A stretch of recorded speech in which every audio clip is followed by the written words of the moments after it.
Hello dear students, आज हम discuss करने जा रहे हैं फिशर प्रोजेक्शन या इसको बोलते हैं फ्लैट फार्मूला या फ्लैट प्रोजेक्शन।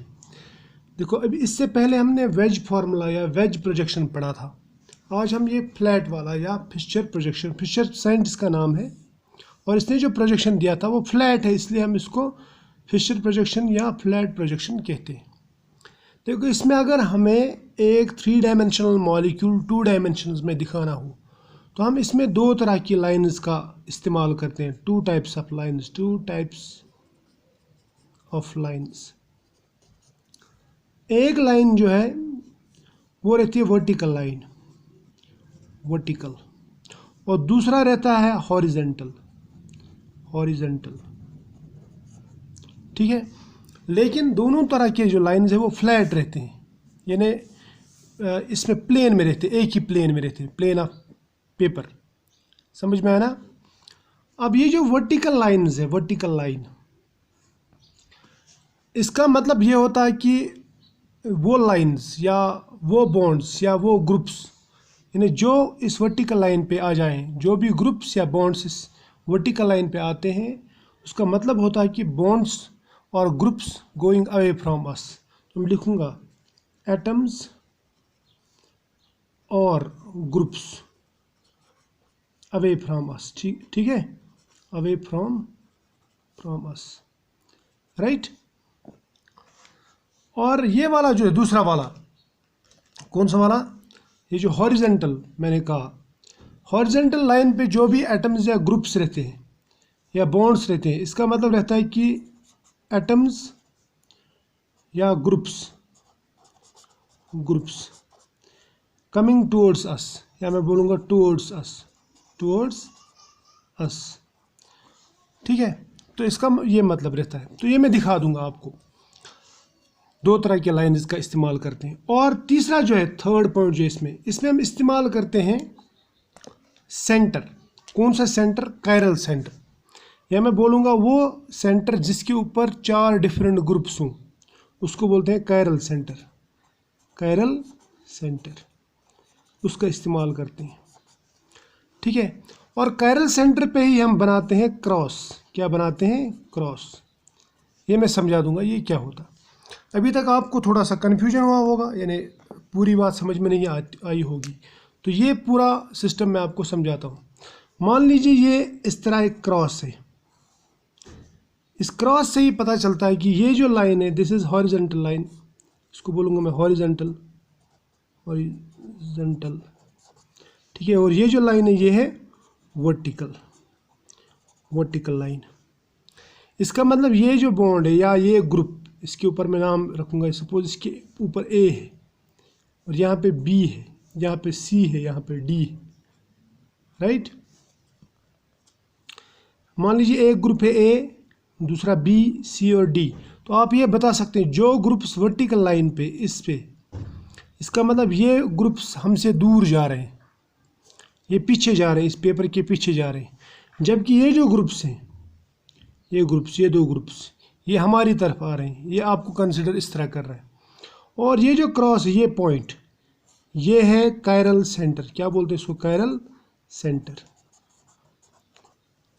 और याद रखना, हम सिर्फ कायरल सेंटर के ऊपर ही क्रॉस बनाते हैं। समझ में आया? कायरल सेंटर के ऊपर ही हम क्रॉस बनाते हैं। क्लियर? अब अगर किसी मॉलिक्यूल में कायरल सेंटर बहुत ज़्यादा रहे तो क्या होगा? सपोज ये एक मॉलिक्यूल है, मेरे पास में ये मॉलिक्यूल, ये इस तरह का मॉलिक्यूल है, तो इसमें 2 क्रॉस हैं। तो 2 क्रॉस का मतलब 2 कायरल सेंटर हैं इसमें। समझ में आया ना? यहाँ पे कितने कायरल सेंटर हैं? ये वाला कायरल सेंटर है और ये वाला कायरल सेंटर। ठीक है, इसको बोलूँगा मैं कायरल सेंटर्स। ठीक, ये मान लीजिए ए है, बी, सी, ये एक्स, ये वाई और ये जेड। अब इसमें 6 डिफरेंट ग्रुप्स हैं और इसमें जो वाई और जेड, बी और सी है, ये ऊपर आ रहे हैं, हमारी तरफ आ रहे हैं, क्योंकि ये हॉरिजॉन्टल लाइंस पे। और ये जो वर्टिकल लाइन, इस पे जितने भी ग्रुप्स आ रहे हैं, जैसे ये है ए, ये भी पीछे जा रहा है, प्लेन पेपर के नीचे जा रहा है, और ये भी पेपर के नीचे जा रहा है। तो इससे पता चला कि जो वर्टिकल लाइन रहती है, वर्टिकल लाइन, इस पे हम मैक्सिमम ग्रुप्स लगाते हैं या मैक्सिमम एटम्स इसी पे आते हैं, या मैं बोलूँगा कि वर्टिकल लाइन जो है इसके ऊपर हम चेन बनाते हैं, लॉन्गेस्ट चेन। मैं समझा दूंगा कैसे। सपोज ये मान लीजिए ईथेन है,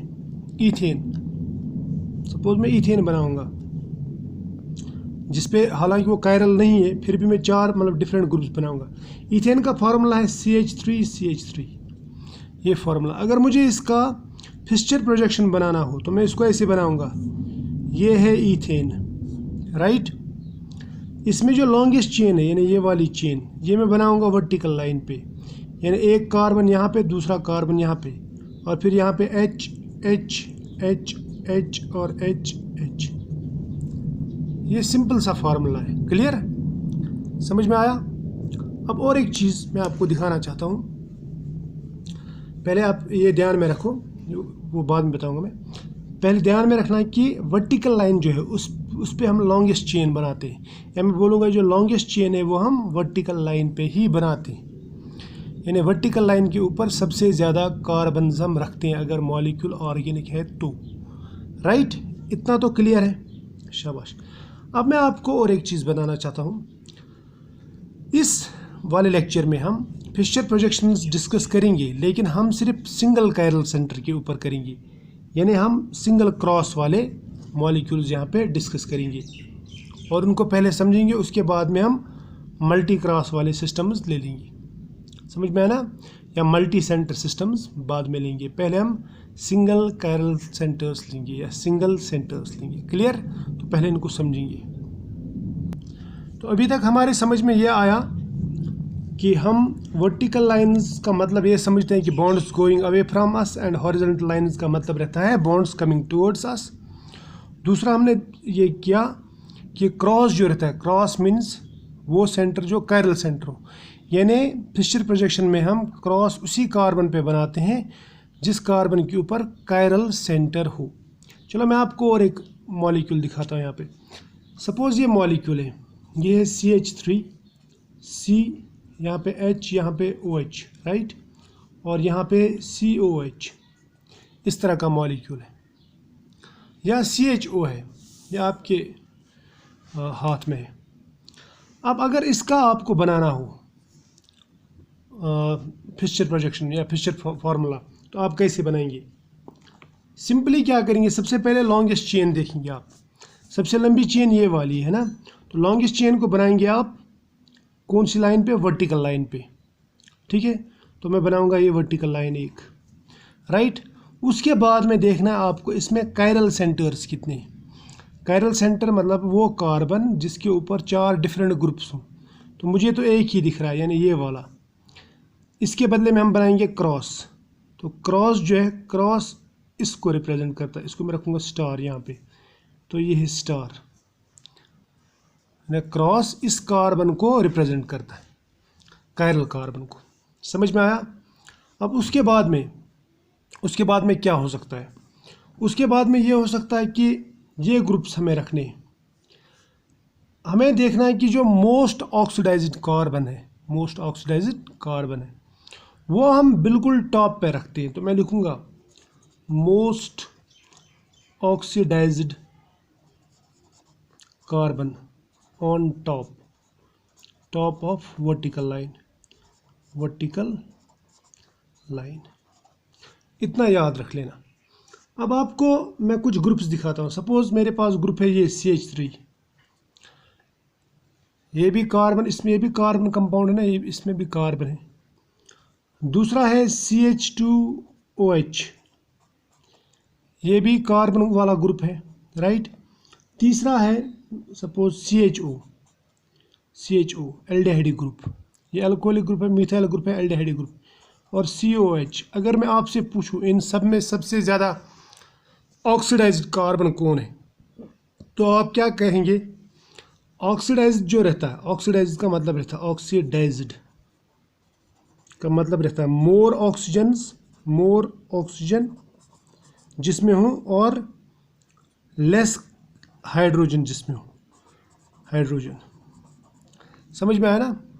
अगर मैं आपसे पूछूं कि इन सब में सबसे ज़्यादा ऑक्सीडाइज्ड कौन है, जिसके ऊपर सबसे ज़्यादा ऑक्सीजन हो, सबसे ज़्यादा ऑक्सीजन इस पे है और एक ही हाइड्रोजन है, 2 ऑक्सीजन 1 हाइड्रोजन, इसके ऊपर 1 ऑक्सीजन 1 हाइड्रोजन, इसके ऊपर 2 हाइड्रोजन 3 हाइड्रोजन बोलूँगा मैं यहाँ पे और 1 ही ऑक्सीजन, इसके ऊपर कोई ऑक्सीजन नहीं, तो मैं ये बोलूँगा ये सबसे ज़्यादा ऑक्सीडाइज्ड है।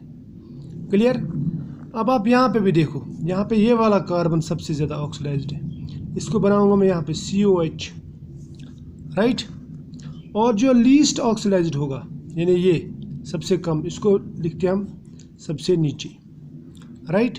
उसके बाद में इन दो की मर्जी है, सपोज मैं यहाँ पे OH यहाँ पे भी लिख सकता हूँ, H यहाँ पे भी, या हम अगर इसका दूसरा फार्मूला बनाएंगे, दूसरा फार्मूला वो मैं ऐसे बना सकता हूँ COH, राइट, यहाँ पे H राइट साइड में, OH लेफ्ट साइड में, यहाँ पे CH3। अब इन दोनों में आपको कुछ फ़र्क लग रहा है? हाँ फ़र्क है। फ़र्क क्या है? आप बोलेंगे ये कार्बन का फ़र्क है, चलो ये कार्बन का फ़र्क मैं मिटा देता हूँ, इसको मैं सिर्फ क्रॉस लिखता हूँ। अब बता फ़र्क कहाँ पे है? इसमें H लेफ्ट साइड में, इसमें H राइट साइड में, इसमें OH लेफ्ट साइड में, इसमें OH राइट साइड में। अगर आप इनको मिरर के सामने रखेंगे ना तो these two are mirror images, इनको मैं बोलूँगा दीज आर एनेंशियोमर्स, शियोमर्स। ठीक है, चलो यहाँ तक हो गया क्लियर। फिशर फार्मूला समझ में आया? शाबाश। फिशर प्रोजेक्शन समझ में आया? बहुत इजी है ये, राइट। अब मैं इसी मॉलिक्यूल को आगे ले जाता हूँ, इस मॉलिक्यूल को मैं आगे ले जाता हूँ, मैं बताता हूँ इसमें क्या होता है। अब अगर हम सिंगल कायरल सेंटर की बात करें, है ना, सिंगल कायरल सेंटर्ड मॉलिक्यूल्स, इनकी बात करें, सिंगल कायरल सेंटर की बात। अभी हमने मल्टी कायरल सेंटर नहीं लिया, तो इतना ध्यान में रखना। अब मैं आपको कुछ चीज़ें बताता हूँ, इनको बहुत इंपॉर्टेंट चीज़ें बताता हूँ आपको मैं इसके बारे में। तो इसमें लिखूँगा मैं सम इम्पॉर्टेंट पॉइंट्स, ठीक है, some important points. Point number 1, अगर मैं एक मॉलिक्यूल को, इस मॉलिक्यूल एक फिशर प्रोजेक्शन को 180 डिग्री घुमाता हूँ, कितना घुमाता हूँ? 180 डिग्री, समझ में आया ना? तो उससे मॉलिक्यूल में कोई फ़र्क नहीं पड़ता, यानी जो दूसरा हमें फिशर प्रोजेक्शन मिलेगा वो दोनों आपस में इक्विवेलेंट होंगे। समझ में आया ना?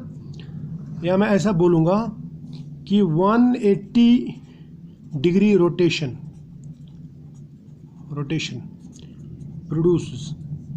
produces equivalent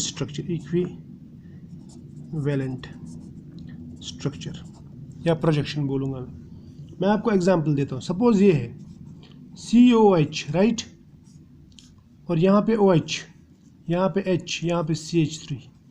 अगर मैं इसको 180 डिग्री रोटेट करूँ, समझ में आया ना, 180 डिग्री रोटेट करूँ, ये लैक्टिक एसिड है एक्चुअली, इसको बोलता हूँ ये और लैक्टिक एसिड है, और लैक्टिक एसिड यानी रेक्टस लैक्टिक एसिड। ये मैं बाद में समझा दूंगा आपको ये कैसे होता है, लेकिन इस लेक्चर में नहीं। अगर आप इसको 180 डिग्री रोटेट करते हैं तो क्या होगा? ये वाला सिरा ऊपर जाएगा, ये वाला सिरा नीचे आएगा, यानी उल्टा हो जाएगा। ये हो जाएगा CH3 इस तरह, यानी ये ऊपर जाएगा, ठीक, ये वाला इधर नीचे आ जाएगा, ये वाला साइड आपको इधर दिखेगा, ये वाला साइड इधर दिखेगा, आपको इस तरह का मॉलिक्यूल दिखेगा COH, राइट, यहाँ पे OH, यहाँ पे H। आप ट्राई करना, लेकिन ये 180 डिग्री जो है ना ये इन प्लेन है, याद रखना, इन प्लेन, यहाँ पे लिखूँगा मैं इन प्लेन, यानी आपको मॉलिक्यूल को ऊपर नहीं उठाना है। मॉलिक्यूल को आप ऊपर नहीं उठा सकते जब आप फिशर प्रोजेक्शंस के साथ डील करते हैं। क्लियर? ये याद रखना। मॉलिक्यूल ऊपर उठाने का मतलब रहता है कि आपने बॉन्ड्स ब्रेक किए, ठीक है, जबकि आप प्रोजेक्शंस में बॉन्ड्स ब्रेक नहीं कर रहे, ठीक। अब ये रेक्टस लैक्टिक एसिड है, ये भी और लैक्टिक एसिड है, और लैक्टिक एसिड बोलूँगा मैं इसको, ये भी ही, इन दोनों का सेम है कॉन्फ़िगरेशन, यानी 180 डिग्री रोटेट करने से मॉलिक्यूल में चेंज नहीं आता है, वो एक दूसरा आइडेंटिकल मॉलिक्यूल प्रोड्यूस करता है। ये आर और एस कॉन्फ़िगरेशन में आपको बाद में सिखा दूंगा, ठीक है। फिलहाल आप ये समझो। दूसरा ये हो गया एक, अब दूसरा देखते हैं। अगर हम इंटरचेंज करते, इंटरचेंज मतलब ये ग्रुप्स चेंज करते इधर उधर, अगर ये चेंजेस इवन है, समझ में आना, इवन इंटरचेंजेस, जैसे 2 है 4 है एक कायरल सेंटर पे, सिंगल कायरल सेंटर की बात बोल रहा हूँ मैं, तो ये इवन चेंजेस मॉलिक्यूल की कॉन्फ़िगरेशन को चेंज नहीं करते। मैं ऐसा बोलूँगा, 2 और even changes do not change configuration of molecule. यानी अगर वो पहले आर था तो आर ही रहेगा, उसमें कोई चेंज नहीं आएगा। मैं आपको समझाता हूँ कैसे। सपोज हमारे पास में ये मॉलिक्यूल है, यहाँ पे मॉलिक्यूल बनाऊंगा मैं, यही मॉलिक्यूल, इसको हम लेंगे ऐसे COH, राइट। आई होप आपको दिख रहा है ये, ठीक। यहाँ पे OH, यहाँ पे H, यहाँ पे CH3। एग्जाम्पल समझाता हूँ मैं आपको, इंटरचेंज क्या रहता है, ठीक है। इवन इंटरचेंजेस बोल रहा हूँ मैं, इंटरचेंजेस ये याद रखना। इंटरचेंज का मतलब ग्रुप्स चेंज करना, ग्रुप्स रिप्लेस करना। देखो सबसे पहले ये इंटरचेंज करेंगे, OH and COH interchange, IC बोलूँगा मैं, ठीक है। यानी OH COH की जगह रखेंगे और COH OH की जगह रखेंगे, तो आपको क्या मिलेगा, आपको एक मॉलिक्यूल मिलेगा इस तरह से। आपको मिलेगा ये है क्रॉस, OH यहाँ पे और COH यहाँ पे, राइट। ये H यहाँ पे और CH3 यहाँ पे। ये हो गई एक change, single change. Single change का मतलब ये और ये डिफरेंट होंगे, ये याद रखना। लेकिन मैं इवन यानी 2 चेंजेस कर रहा हूँ। अब मैं दूसरा चेंज ला रहा हूँ। दूसरा चेंज कहाँ, H and CH3 interchange, IC कर रहे हैं हम। तो इससे क्या होगा, देखो CH3 यहाँ जाएगा, H यहाँ आएगा, तो आपको ये स्ट्रक्चर मिलेगा इस तरह। ये है OH, राइट, यहाँ पे COH, ठीक। और यहाँ पे आपको CH3 मिलेगा और यहाँ पे आपको क्या मिलेगा, H मिलेगा, राइट। अगर आप इसको वापस ऐसे घुमाएंगे, ऐसे ऊपर ऐसे घुमाएंगे ना, तो आपको ये दिखेगा कि ये ऐसा मॉलिक्यूल है, राइट। समझ में है ना, खासकर जब आप 180 घुमाएंगे इसको, तो इसका मतलब ये दोनों जो है, ये दोनों, दीज आर आइडेंटिकल। लेकिन ये दोनों जो है, ये दोनों जहाँ पे ऑड चेंज होती है, ऑड इंटरचेंज, यानी एक ही ग्रुप चेंज होता है, वो डिफरेंट रहते हैं। These are not identical, these are different. याद रखना, सिंगल कायरल सेंटर पे, ठीक है। मैं फिर से बोल रहा हूँ, सिंगल कायरल सेंटर पे, मैं सिंगल कायरल सेंटर की बात बोल रहा हूँ यहाँ पे, सिंगल कायरल सेंटर पे 2 और even interchanges do not change configuration of molecule but odd changes change the configuration of molecule। समझ में आना, ये ध्यान में रखना, ये ट्रिक काम में आएगी आपको। अगर आप लोगों को RS कन्फिग्रेशन आती है, आप इनकी RS कन्फिग्रेशन चेक कर सकते हैं। इसकी जो कन्फिग्रेशन है, ये भी R है और ये भी R है, लेकिन ये वाला बीच में जो आया ना, ये S है, यानी ये R lactic acid, but this one is S lactic acid. इतना याद रख लेना, ठीक है। मैं इनको दूसरी इंक से दिखाता हूँ।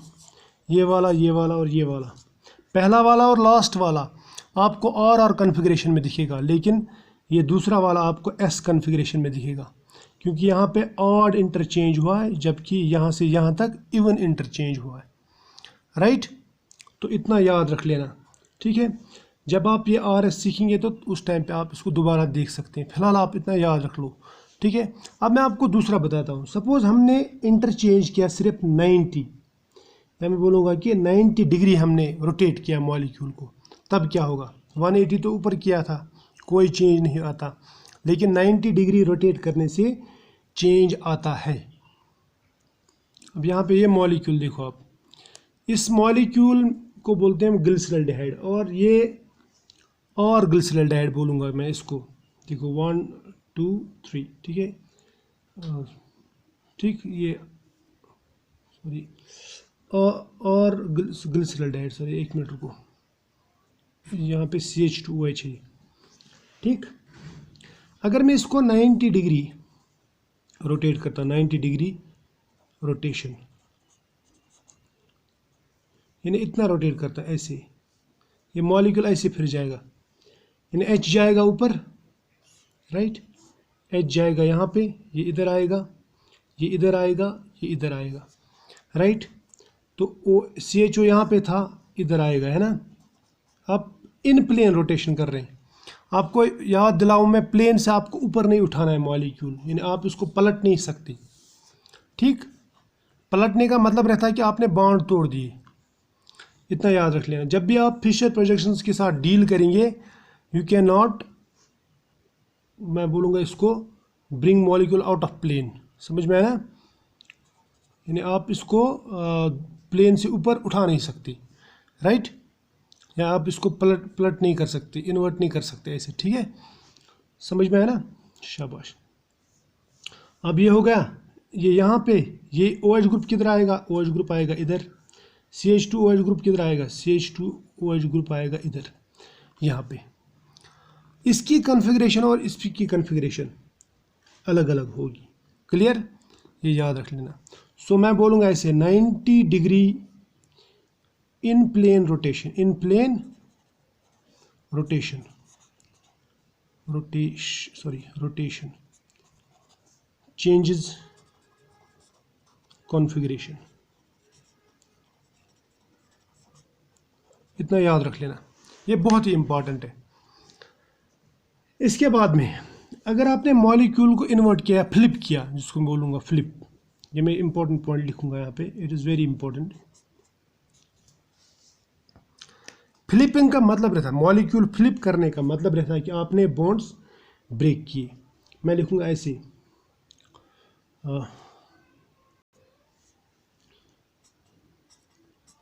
फ्लिपिंग ऑफ मॉलिक्यूल, ठीक है,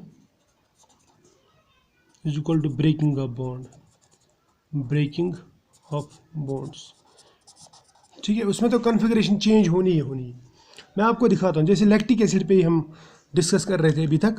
तो लैक्टिक एसिड मान लीजिए ये है COH, राइट, ये OH है और ये H, ये और लैक्टिक एसिड है, ठीक। इसको अगर आप फ्लिप करेंगे, ऐसे उल्टा करेंगे, तो क्या बनेगा, आप इसको फ्लिप करो, फ्लिप, मगर कौन सा flip, out of plane, out of plane, ये लिखूँगा, out of plane is equal to breaking of bond out of plane. यानी आप इसको ऐसे पलटा रहे हैं, ठीक है। तो ये OH ग्रुप इधर जाएगा, है ना, OH ग्रुप इस साइड, COH इधर, H इधर, तो CH3 इधर। इसकी कन्फिग्रेशन बिल्कुल अपोजिट होगी, क्योंकि आपने मॉलिक्यूल को फ्लिप किया, and flipping means breaking of bond, right, इतना याद रख लेना। और फ्लिपिंग में यहाँ पे एनेंशियोमर्स बनते हैं, क्या बनते हैं,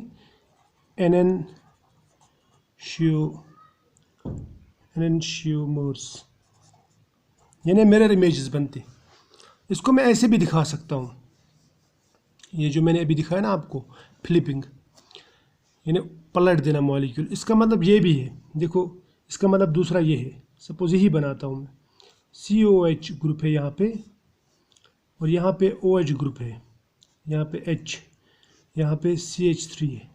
इसका मतलब आपने यहाँ पे ऑड एक्सचेंज किया, यानी ये और ये इधर लेके गए, यानी ये इधर, ये इधर, इसका मतलब ये इधर आ गया और ये इधर आ गया, समझ में आया ना। तो आपको क्या मिलेगा, आपको उल्टा मॉलिक्यूल मिलेगा, उल्टी कॉन्फ़िगरेशन, COH यहाँ पे OH, यहाँ पे H, यहाँ पे CH3। ये अगर R है तो ये क्या होगा, ये S होगा, इतना याद रख लेना। तो ये दोनों भी आपस में क्या है, ये भी दोनों आपस में क्या है, एनेंशियोमर्स, क्योंकि फ्लिपिंग और ये एक्सचेंज दोनों बराबर है, राइट, शाबाश। अब आप लोगों से मैं एक क्वेश्चन पूछता हूँ। मेरे पास में सपोज एक मॉलिक्यूल है, इसमें ऐसे ये ए बी सी और डी, राइट। इसमें मैं एक्सचेंज कर रहा हूँ, ठीक है, स्पेशल एक्सचेंज। मैं लिखूँगा यहाँ पे स्पेशल, इन स्पेस में एक्सचेंज कर रहे हैं, ठीक है, shell exchange of any 3 groups, सभी ग्रुप्स का नहीं, 3 ग्रुप्स का बोल रहा हूँ मैं, ठीक है। यानी अगर हम एक ऐसे सिंगल रोटेशन करेंगे ना, एक को ऐसे बंद रखेंगे, तो इसका मतलब हम 2 एक्सचेंज कर रहे हैं, ये याद रखना। This is equal to 2 exchanges, 2 exchanges, ठीक है। थ्रू 3 ग्रुप्स को एक साथ एक्सचेंज करने का मतलब रहता है ये किसके बराबर रहता है, 2 एक्सचेंजेस। और 2 एक्सचेंज यानी इवन नंबर ऑफ एक्सचेंजेस। उसमें क्या होगा, उसमें हमको मॉलिक्यूल आइडेंटिकल मिलेगा। सपोज इसको मैं रोटेट कर रहा हूँ, इसको बंद रख रहा हूँ, इधर बी को रख रहा है, रख दिया बंद। इसको मैं इधर ले जाऊँगा, ए को इधर, सी को इधर और डी को ले जाऊँगा यहाँ पे। समझ में आया ना। तो क्या बनेगा मॉलिक्यूल, ये देखो, ये बन जाएगा बी, यहीं पे रहेगा। मैं ऐसे बनाऊँगा, पहले बी तो अपनी जगह रहेगा, है ना। ए किसकी जगह गया, सी की जगह, सॉरी सी की जगह ए गया, है ना। सी किसकी जगह, खुद डी की जगह गया, तो मैं लिखूँगा यहाँ पे सी। और डी किसकी जगह गया, डी ऊपर गया, है ना, डी गया ए की जगह। अब अगर आपसे कोई पूछे इन दोनों में क्या रिलेशन है, तो आप क्या बोलेंगे इनको, दीज आर आइडेंटिकल, या मैं इनको बोलूँगा ये होमोमोर्स है, होमोमोर्स, राइट। समझ में आया, क्लियर। ये याद रखना, स्पेस में एक ग्रुप को बंद करके 3 ग्रुप्स को एक साथ एक्सचेंज करना, वो 2 एक्सचेंजेस के बराबर रहता है। 2 मीन्स इवन एक्सचेंजेस।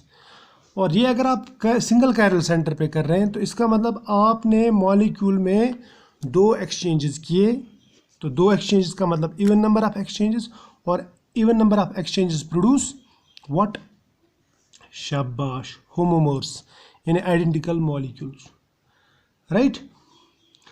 इसी तरह से मैं आपको दूसरा एग्जांपल बताता हूँ। यही मॉलिक्यूल लूँगा मैं लिखूँगा इसको ए, ठीक है, यहाँ पे लिखेंगे बी, यहाँ पे लिखूँगा मैं सी, यहाँ पे डी।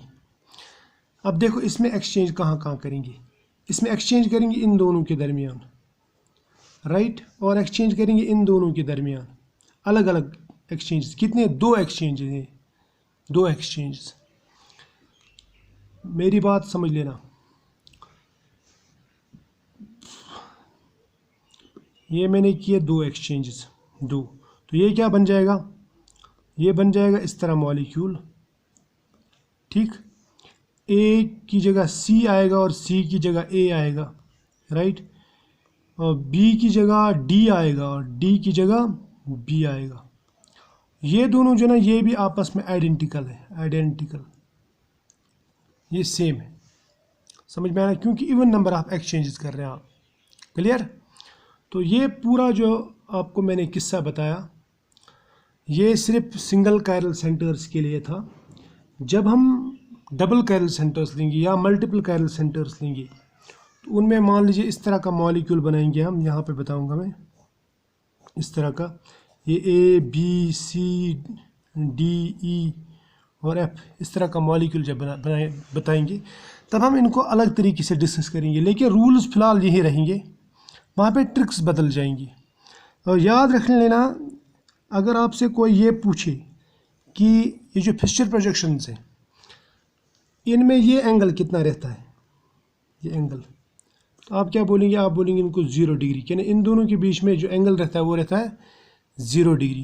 यानी इसका मतलब ये रहता है कि ये जो मॉलिक्यूल्स रहते हैं ना, फिशर प्रोजेक्शंस, ये इक्लिप्सिड स्ट्रक्चर्स रहते हैं, इक्लिप्सिड। अगर समझ में आया तो ठीक, नहीं आया तो कोई टेंशन नहीं, ये आगे मैं समझाने वाला हूँ।